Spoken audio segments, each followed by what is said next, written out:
Commander Vextel stared at the blue planet spinning slowly in front of him. His ship Dominion's Edge was huge and powerful, just like the 46 other ships in his fleet. They had come here to conquer this world, just like they had conquered 12 other planets before. The planet looked perfect for taking over. Bright lights covered the dark parts where night had fallen.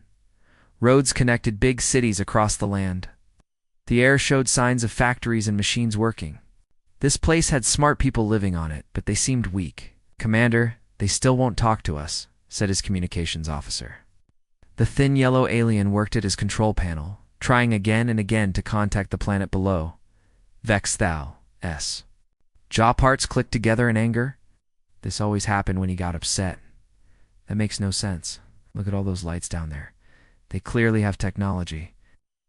Lieutenant Curvell walked over, using all 4 of his long arms to carry different computer tablets. "Sir, I think I know what's happening. These people have rockets that can reach space, and they can split atoms for power. But they can't talk between star systems like we can. They're stuck talking only on their own planet." The commander's huge eyes looked at the battle display. Each of his eyes could see many different types of light, which helped him spot enemies hiding in space. His fleet was strong enough to destroy entire worlds. These primitive people should surrender quickly. "So they're trapped in their little solar system," Vextel said to himself. "They probably don't even know other smart species exist in the galaxy." But far below, on the planet's surface, things were very different from what the aliens thought. Deep underground in the city of Seoul, General Kang Dae-ho sat in a secret bunker watching many screens at once. The screens showed the alien ships getting closer and closer to Earth. His old lined face stayed calm, even though this was the most important moment in human history. People had been getting ready for this day for more than 200 years. "Sir, all our defense systems are ready to go," said Colonel Park Min-ho, who worked as the general's main helper. "Operation Silent Watch can start whenever you give the order." General Dae-ho nodded his head slowly. "What about the communications shutdown?" "Perfect, sir. For 3 days now, we've made sure they can't hear our real radio signals. As far as those aliens know, we're still using old, simple radio waves to talk to each other." The general allowed himself a small smile. Humans had been listening to alien radio signals for hundreds of years. They knew these particular aliens called themselves Zephyrians. They knew how Zephyrian ships worked, how their weapons fired, and how their armies fought. Most importantly, humans knew that Zephyrians always attacked species they thought were weak. So Earth had decided to look weak. "Colonel Park, send the signal to all our hidden bases around the world. Tell them the show is about to begin." Park Min-ho pressed buttons on his control panel.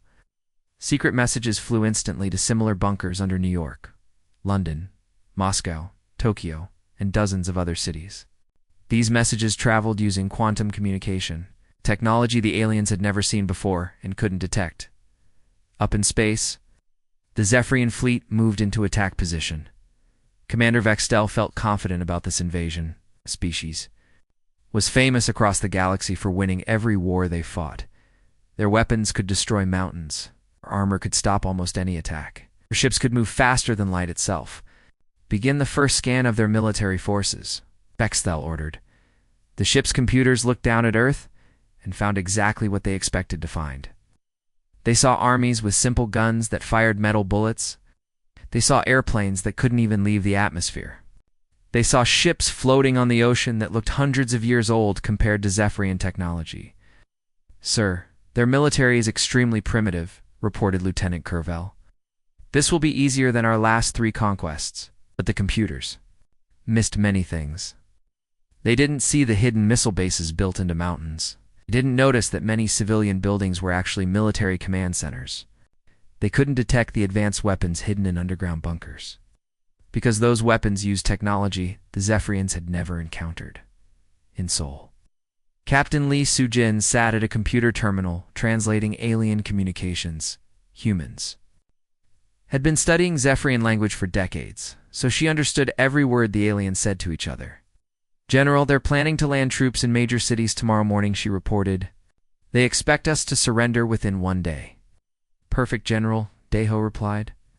"The longer they think we're helpless, the deeper into our trap they'll walk. Above Earth, Commander Vextel made his final preparations. "Tomorrow we add another world to our empire," he announced to his crew. "These humans will learn what happens when a superior species comes to visit." He had no idea that the humans were thinking exactly the same thing about him. The trap was set, and the aliens were about to walk right into it. The alien soldiers landed in cities all around Earth with complete confidence. They had done this many times before on other planets, and it always went the same way. The primitive people would fight for a little while, then give up when they realized how powerful the Zephyrians were. Captain Zorthik led his team through the empty streets of Seoul. His heavy boots made loud sounds on the concrete as he walked. Through his helmet, he could see heat signatures of human soldiers running away in the distance. Everything was going exactly as planned.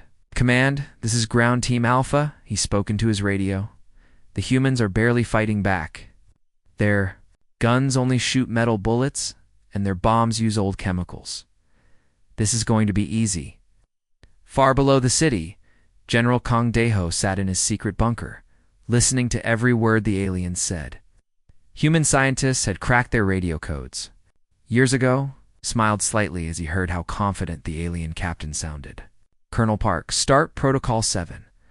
Let them walk deeper into our city," the general said calmly. "Yes, sir, Colonel Park."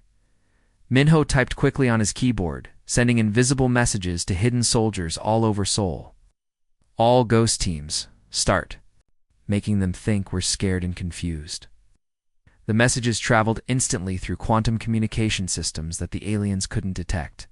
Human soldiers throughout the city received their orders and began to act like they were losing badly. The same thing was happening in every major city on Earth.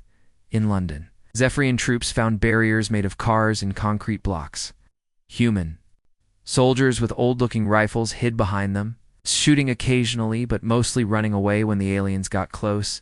In Tokyo, alien forces marched through the streets while human defenders seemed to panic and retreat without any plan. Aliens felt more confident with each passing hour.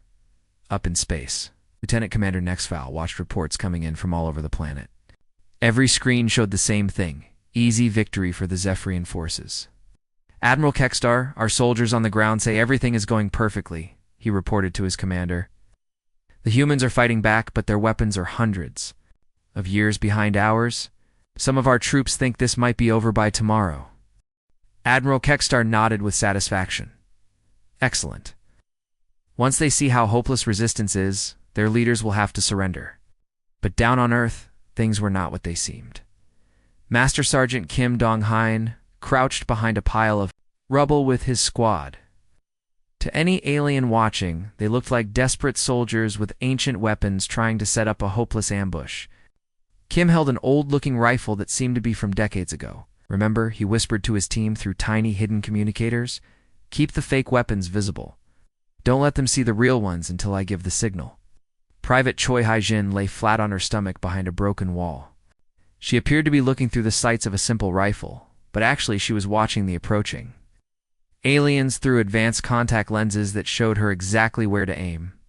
"Sergeant, I count 12 enemies coming our way." "There. Armor has weak spots, exactly where our intelligence said they would be," she whispered. "Good.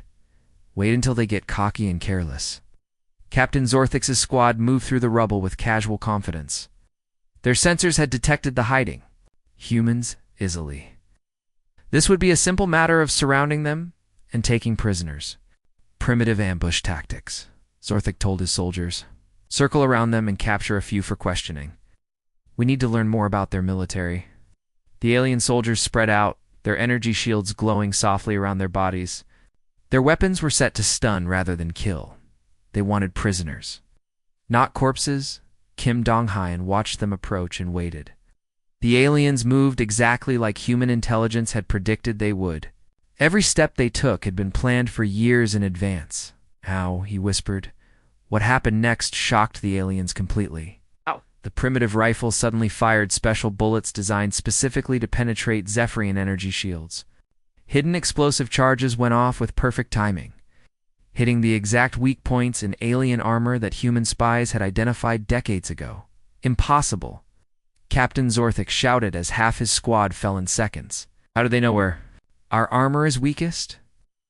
But there was no time to figure it out. The human squad moved with perfect coordination, their tactics changing instantly to counter every alien response. They fought like they had been studying Zephyrian combat methods for years. The same surprise attacks were happening all over the world at exactly the same time. In Manhattan, soldiers who looked like National Guard suddenly revealed themselves as highly trained special forces with impossible weapons. In London, the hastily built barriers turned out to be sophisticated defensive positions with targeting computers. Back on the flagship, Lieutenant Commander Nexville stared at his screens in confusion. Admiral, we're getting emergency calls from our ground teams everywhere. The human resistance is ... unexpected. Unexpected how? Admiral Kekstar demanded. Their technology readings haven't changed. That's the problem, sir. Their weapons still look primitive, but they're cutting through our armor like it was paper. And the way they're coordinating their attacks. Nexville paused, studying the global battle patterns. Sir, they're responding to our tactics faster than their communication systems should allow. Down in Seoul Command, General Daeho received reports from around the world. London reports successful strikes on 3 landing zones, came a voice from England. Moscow, here the aliens are confused and regrouping, reported the Russian commander. Captain Lee Soo-jin looked up from her computer. General, we're intercepting more alien chatter. We're starting to suspect something is wrong. Tio nodded. Good signal, all units. Keep up the act. But get ready for Phase 3. It's time to show them that underestimating humans was their biggest mistake. The aliens were learning that Earth's silence had hidden much more than they ever imagined.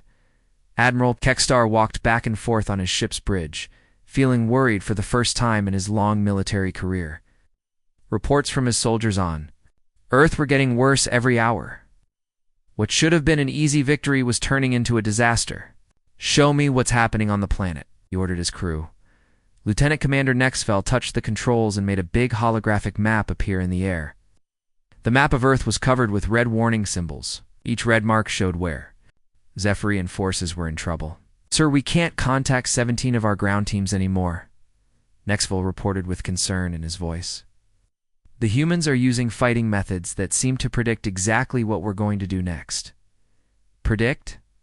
Admiral Kekstar's jaw parts clicked together very fast, which meant he was getting very upset. How can such a primitive species know what we're going to do before we do it? Deep underground in a place called NORAD, General Patricia Hayes worked. With military leaders from all over Earth, giant computer screens around her showed the exact location of every alien soldier on the planet. The aliens had no idea humans were tracking them so perfectly. Seoul Command, this is NORAD. Tell me how Operation Mousetrap is going. She spoke into her communication device. General Kang. Daeho's voice came through clearly from the other side of the world. Nod. This is Seoul. All the cheese is in place. The mice are taking the bait perfectly. He was using code words. The cheese meant the traps humans had set up, and the mice were the alien invaders walking right into those traps. Back in space, more bad news reached Admiral Kekstar. His communications officer looked frightened as he delivered the latest report. Sir, Ground Team 7 in London has been completely wiped out. Ground Team 12 in Tokyo is trapped in the subway system and calling for emergency rescue. And sir, the officer paused. The humans seem to know exactly where all our teams are going to be. Admiral Kekstar stared at the battle displays in disbelief. In over 50 years of military service, he had never seen anything like this. The Zephyrian military was famous throughout the galaxy for never losing a battle. How is this possible? He whispered to himself. Down on Earth, the answer was becoming clear to the trapped alien soldiers. In the tunnels beneath London, Captain Morthic and his remaining squad found themselves completely lost. What had looked like simple subway tunnels were actually a 3-dimensional maze designed to confuse invaders. Command, we need immediate pickup, Morthic radioed frantically. The humans have turned their underground train system into a military trap. Every tunnel leads to another dead end, and they're attacking us from hidden positions. The same thing was happening in cities around the world. In Tokyo, alien forces discovered that the subway system was actually a massive defensive network. In New York, buildings that looked abandoned were actually camouflaged military bases. Colonel Park Min-ho coordinated Seoul's defense from his underground command center. "Sir, the aliens are starting to understand they're fighting something. Much more advanced than they thought?" "Excellent," replied General Daeho. "Captain Lee, what do our spy satellites tell us about their main fleet?"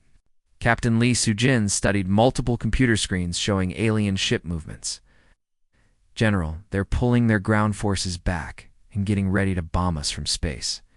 They've figured out that direct invasion isn't working. Perfect. Signal. Space Command. Time for our next surprise." High above Earth, the Zephyrian fleet began moving into position to bomb the planet from orbit. Admiral Kekstar had decided that if the humans were tougher than expected, he would use overwhelming firepower. To force them to surrender, "Target their biggest cities," he ordered. "Full bombardment pattern. We'll make them surrender by showing them how powerful we really are." Commander Vextel prepared the targeting systems. "Sir, should we worry about destroying their buildings and factories? We might need those later." "The survivors can rebuild everything," Admiral Kekstar replied coldly. "Begin bombardment in 30 minutes. But as the Zephyrian ships moved into bombing positions, something completely unexpected happened. Hidden installations all over Earth's surface suddenly revealed themselves, launching missiles and energy beams that shouldn't have existed. Director Han Woo-jin watched from his secret facility in Switzerland. His decades of preparation finally showed themselves. Activate all hidden installations. Show them what human engineering really looks like. All around the world, things that had looked like innocent buildings suddenly shed their disguises. Radio towers turned out to be weapons. Factories revealed themselves as missile launchers. Even some apartment buildings opened up to show hidden defense systems, Lieutenant. Commander Nexfell stared at his sensor displays in complete shock. "Admiral, massive energy readings are appearing all over the planet. These readings is impossible. The humans' technology level couldn't produce these weapons." The first wave of Earth's defensive fire reached the Zephyrian fleet.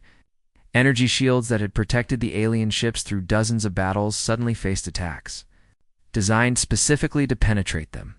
Missiles hit with perfect accuracy, as if the humans knew exactly where each ship would be. Evasive maneuvers. Admiral Kekstar shouted as his flagship shook under the impact. "How are they targeting us so precisely?" Captain Lee Soo-jin smiled, as she watched the space battle on her screens. "General, the enemy fleet is taking heavy damage.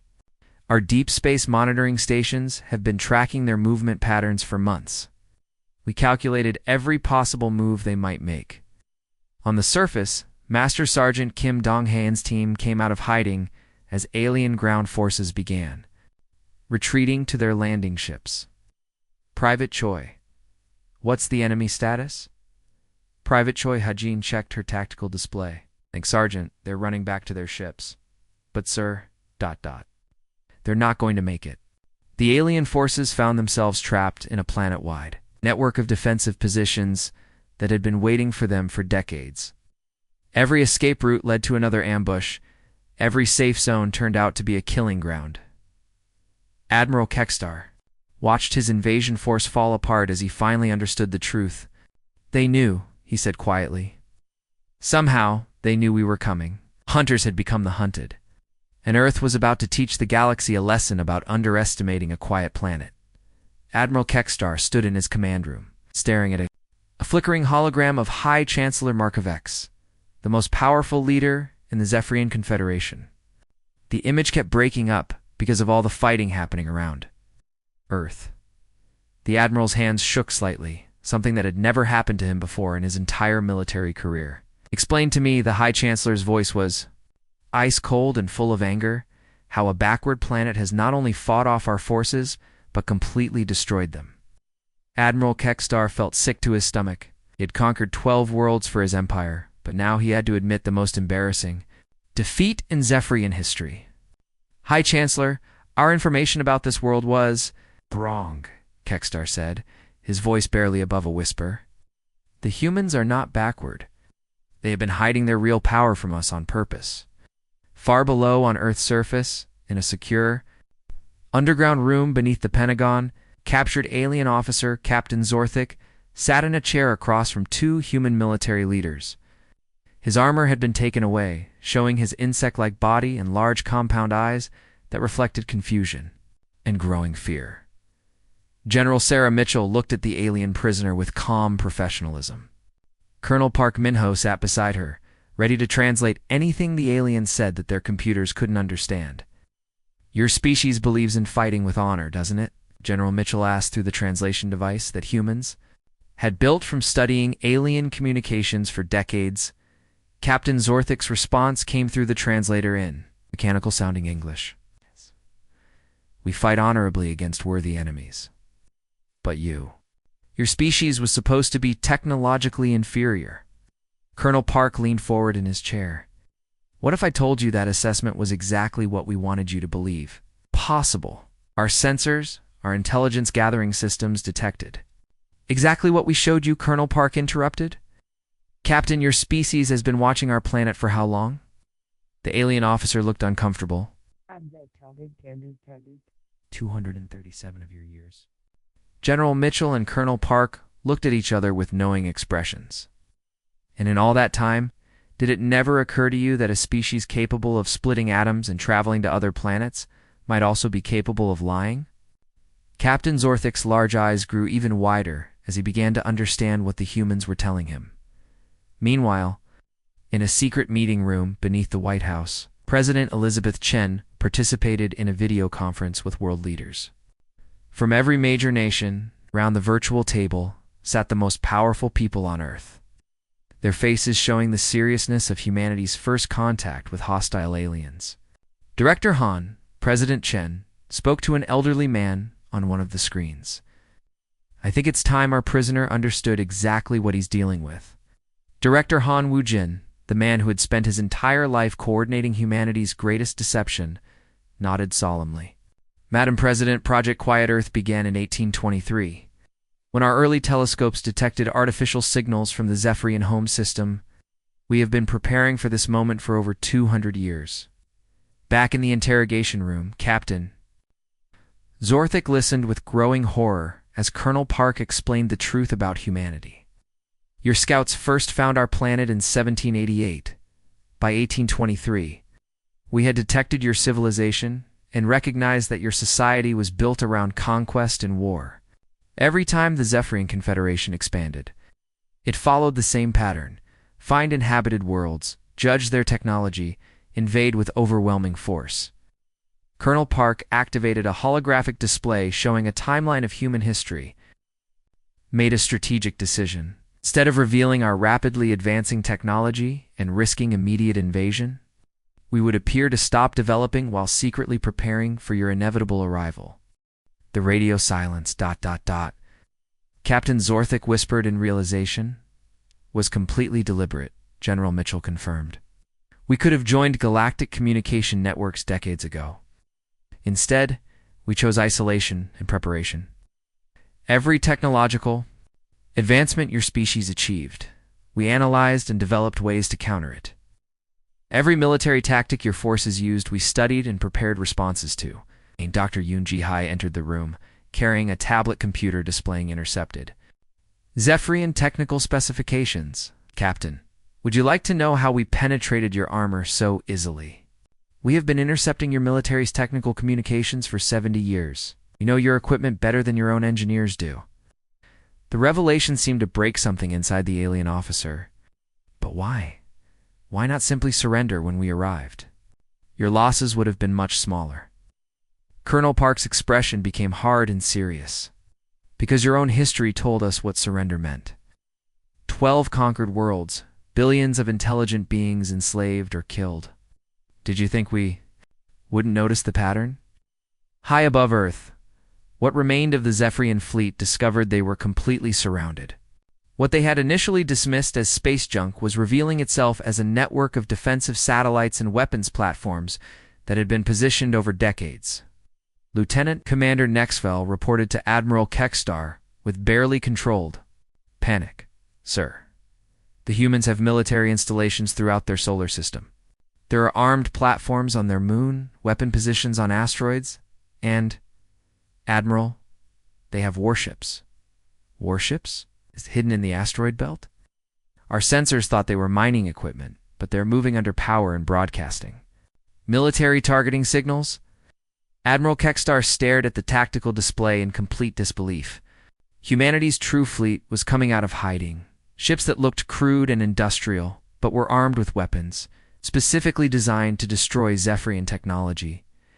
Back in the interrogation room, Captain Zorthik sat in stunned silence as the full scope of humanity's deception became clear. 200 years, he finally said. You spent 200 years preparing for us. It's not just for you, General Mitchell corrected. For any species that might threaten Earth, the Zephyrian Confederation was simply the most likely candidate. Director. Han's voice came through the communication link from Switzerland.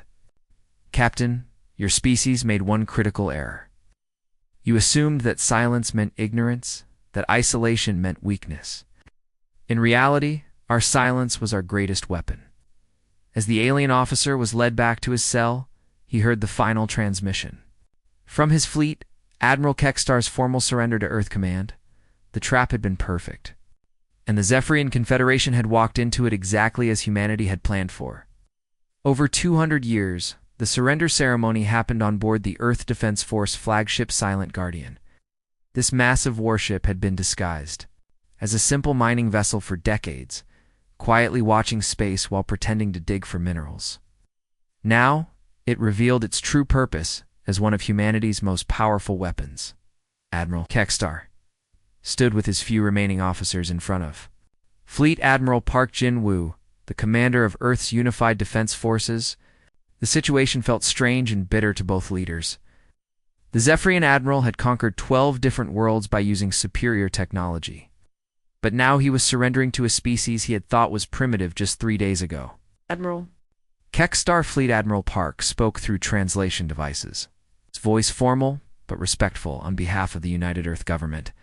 I accept the surrender of your forces. Your surviving soldiers will be treated according to galactic warfare rules, the same rules your species created after your third conquest. Admiral Kekstar's jaw parts clicked together in what humans had learned meant bitter laughter. You know, our history better than we thought you would. You know everything about your species that 2 centuries of careful watching could tell us, Fleet Admiral Park replied, including the fact that despite your military actions, the Zephyrian Confederation does follow certain ethical rules about prisoners of war. In a meeting room beneath Geneva, the United Nations Security Council held its first meeting where the main topic was not Earth politics, but managing humanity's first war with aliens. President Chen joined by video link alongside Prime Minister Kim Soo-young of the Korean Federation, Chancellor Hassan of the European Alliance, and President Volkov of the Russian Republic. Director Han. President Chen spoke to the elderly man who had spent his life creating humanity's greatest deception. What do we know about the galactic situation? Director Han Woo-jin, now finally able to speak openly about his life's work, looked at reports from monitoring stations throughout the solar system. Madam President, our deep space listening posts show that the Zephyrian home fleet has not yet received news of this defeat. Standard communication delays mean they won't know what happened here for another 43 days. Prime Minister Kim leaned forward. That gives us time to prepare for the next phase. Are we ready to reveal ourselves to the broader galactic community? As ready as 200 years of preparation can make us, Han replied, though I suspect the galaxy is not ready for us. Back on Earth's surface, Master Sergeant Kim Dong-hyeon supervised the collection of captured Zephyrian equipment in Seoul. His team, no longer hiding their advanced training and equipment, cataloged alien technology while their former enemies watched in amazement. Sergeant Private Choi Haijin approached with a datapad. The alien prisoners keep asking questions about our equipment. They want to know how we developed countermeasures so quickly. Kim smiled grimly. Tell them we didn't develop them quickly. We've been working on them since before their great-grandparents were born. Captain Zorthik, now housed in a secure but comfortable facility, found himself in an unexpected position.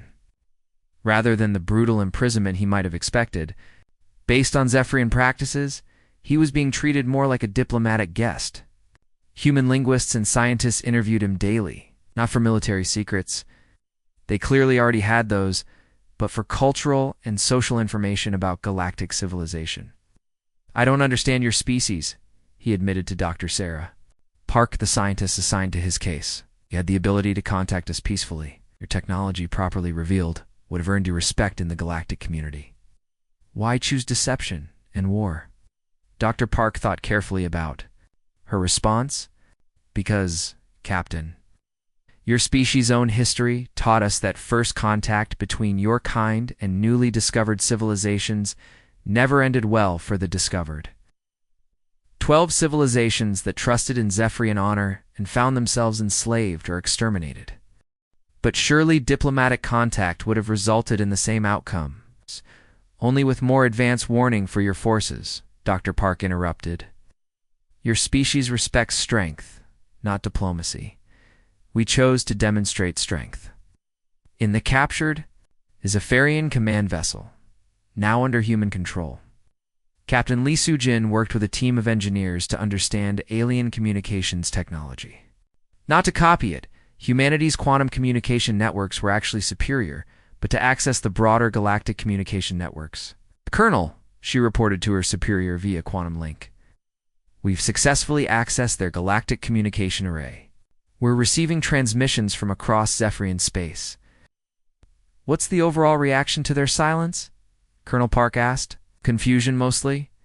The Zephyrian High Command is demanding status reports. The other member species of their confederation are asking questions and ... Lee paused, studying her displays. There are other civilizations out there. Species that have been waiting for someone to successfully resist Zephyrian expansion. This information quickly reached the highest levels of Earth's government. In his Swiss facility, Director Han processed reports from monitoring stations across the solar system. The picture emerging was of a galaxy where the Zephyrian Confederation was powerful, but not universally loved. President Chen, he reported during the next executive briefing, were detecting communication spikes from at least 7 other interstellar civilizations. The news of Zephyrian military defeat is spreading faster than their own command structure can contain it. President Chen considered the implications. Are we looking at a galactic war, possibly? Or an opportunity, Han replied. Several of these civilizations appear to be species that have successfully resisted Zephyrian expansion in the past. We may not be as alone as we thought. Fleet Admiral Park aboard the Silent Guardian received authorization for humanity's next major decision. The time for silence was ending. Open a channel, he ordered his communications officer. All frequencies, maximum power, galactic standard protocols. For the first time in over 2 centuries, Earth spoke to the galaxy. Admiral Park Jin-woo of the United Earth Defense Force, broadcasting from the Sol system. The Zephyrian Confederation's invasion fleet has been defeated and its survivors are being held, according to galactic warfare conventions. Humanity formally announces its presence to the galactic community and our willingness to engage in diplomatic contact with peaceful civilizations. The message broadcast across hundreds of light years. It's carried by communication networks that had been silent to human participation for generations. The response was immediate and overwhelming. Within hours, Earth's communication arrays were receiving diplomatic messages from species that had never heard of humans. Congratulations from civilizations that had successfully resisted Zephyrian expansion, and urgent warnings from allies of the Confederation in his cell aboard the captured vessel. Captain Zorthik listened to the galactic communications with growing amazement. His translator rendered dozens of alien languages as species after species responded to humanity's announcement. They're treating you as equals, he said to his human guard in wonder. The Altarian Republic, the Centauri Assembly, even the ancient vegan collective, they're all responding to your diplomatic messages as if you were an established power. The guard, Corporal Lee Minsu, smiled. We are an established power, Captain. We've just been very quiet about it. Admiral Kekstar, in his own secure quarters, reviewed the same communications with very different emotions. The galaxy he had known, one where Zephyrian military might was unquestioned, was changing before his eyes. Your species has made a grave miscalculation, told Fleet Admiral Park. during their final meeting before the alien prisoners were transferred to diplomatic custody. The Confederation will not accept this defeat. They will return with overwhelming force. Park nodded seriously. We're counting on it, Admiral. You see, we've spent 2 centuries preparing for you. But we've spent the last 50 years preparing for what comes after you. As Earth's first interstellar diplomatic missions prepared to depart for neutral meeting points throughout the galaxy, humanity finally stepped out of the shadows it had maintained for over 2 centuries. The species that had chosen silence as its strategy was ready to make its voice heard. The price of the Zephyrian Confederation's assumptions had been the loss of their reputation as invincible conquerors. But for humanity, the cost of 2 centuries of preparation was about to be revealed as the greatest strategic investment in the species' history. Earth's silence had been a trap, and the galaxy would never be the same.